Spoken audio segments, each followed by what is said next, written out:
ఇవాళ అందరూ ఐటీడీపీ కార్యకర్త చేబ్రోలు కిరణ్ విషయంలో ఇంత పెద్ద ఎత్తున తప్పుపడుతున్నారు. కానీ గతంలో వల్లభనేని వంశీ, కొడాలి నాని వంటి వారు చంద్రబాబు విషయంలో తీవ్ర స్థాయిలో వ్యక్తిగత హననం చేసిన వారే. ఆనాడు బాబు ఇది గౌరవ సభ కాదు, కౌరవ సభగా మారిందని, తాను తిరిగి ముఖ్యమంత్రిగా వచ్చి ఈ సభ ద్వారా తిరిగి సంస్కరణకు పాల్పడతానని అనడం మాత్రమే కాకుండా ఇదిగో ఇవాళ భారతిరెడ్డిపై అనుచిత వ్యాఖ్యలు చేసిన తమ సొంత కార్యకర్త కిరణ్ చేబ్రోలు విషయంలో కఠిన చర్యలు తీసుకోవాల్సిందిగా ఆదేశాలు జారీ చేశారు. ఇప్పటి వరకు కిరణ్ చేబ్రోలుపై మొత్తం 5 కేసులుండగా వాటిలో మాజీ మంత్రి విడదల రజనీపై చేసిన అనుచిత వ్యాఖ్యలు కూడా ఉన్నాయి. దీంతో వీటన్నింటినీ పరిగణలోకి తీసుకున్న గుంటూరు పోలీసులు అతడి సెల్ ఫోన్ సిగ్నళ్ల ద్వారా ఇబ్రహీంపట్నం దగ్గర అదుపులోకి తీసుకుని మంగళగిరి పిఎస్కు తరలించారు.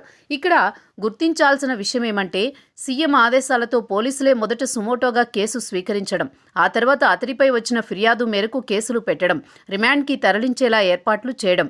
ఇదే గతంలో బోరుగడ్డ అనిల్, బాబు, లోకేష్, పవన్ వంటి వారిపై కాకుండా పిల్లల్ని కూడా చూడకుండా అనుచిత వ్యాఖ్యలు చేశాడు. నాటి సీఎం జగన్మోహన్ రెడ్డి కానీ ఆయన ప్రభుత్వం నుంచి కానీ కనీస స్పందన లేదు. పైపెచ్చి ఇలాంటి వ్యాఖ్యలు చేయడమే తమకు కావాల్సిందన్న చందంగా వ్యవహరించారు. లోలోన ఎంతగానో సంతోషించారని అంటారు. ఆ మాటకొస్తే పోసాని కృష్ణమురళి తన విచారణలో చెప్పిన దాన్ని బట్టి చూస్తే సజ్జల టీం ఆయనకు స్క్రిప్ట్ వచ్చేది, వీరి అనుచిత వ్యాఖ్యల వెనుక ఎంతటి ఫ్యాన్ మార్క్ మాస్టర్ ప్లాన్ దాగుందని తేట తెల్లమైందని అనడానికి ఇంతకన్నా మించిన సాక్ష్యాలు ఎక్కడ దొరుకుతాయి? కానీ కూటమి ప్రభుత్వం తొలి నుంచే మహిళలు, పిల్లలు, వృద్ధుల విషయంలో అనుచిత వ్యాఖ్యలు చేయడం అనే అంశంలో నిషేధాజ్ఞలు జారీ చేయడం మాత్రమే కాదు, ఆ దిశగా ఇప్పటికే ఎందరినో ఊచలు లెక్కించేలా చేస్తోంది. ఇది సోషల్ మీడియా పరంగా ఇష్టారాజ్యంగా వ్యవహరించే వారి పట్ల తమ పంథా అని స్పష్టంగా తెలియజేసింది. తమ భేదంలన్నీ చూసేది లేదు.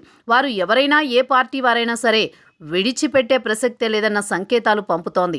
ఒక దశలో హత్య సినిమా వ్యవహారం ఎక్కడి వరకు వెళ్ళిందంటే ఈ సినిమా క్లిప్పింగ్లు షేర్ చేసినా కేసులు పెట్టే వరకు.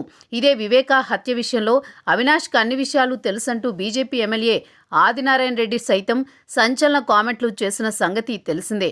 ఓవరాల్గా చూస్తే వివేకం సినిమా విషయాన్ని ఎత్తి చూపుతున్న వైసీపీ వాళ్ళు మరి హత్య సినిమా తీయడం వెనుక దాగి ఉన్న రహస్యమేంటో చెప్పాలంటారు టీడీపీ వారు.